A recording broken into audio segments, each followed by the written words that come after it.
So I attended and participated and presented in a rather strange event last week.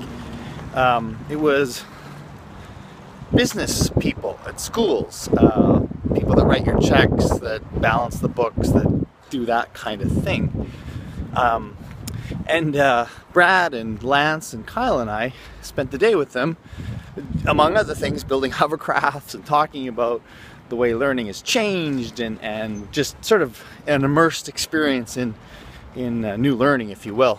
And at the end of the event, it struck me that this is very strange. It's got to be very strange for them. This has nothing to do with their job, this random kind of experience. And so we asked them what their takeaway was, and how, if any way, they would be able to utilize this moving forward. And a number of them made some really interesting comments, like the fact that it helped them to understand what it is that's happening in their schools, and so when they're being asked to buy 3D printers and other things, they would have a reason.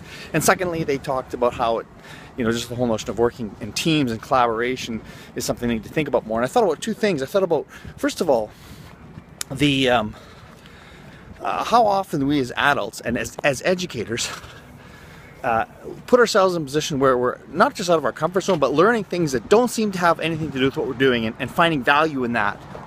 And then secondly, first, as our students, how often do they experience it a lot, essentially, things that don't seem to have anything to do with one another. However, the ability to make patterns and connections between things and find value in things that might not obviously seem directly related to what we do, I think is a really important skill.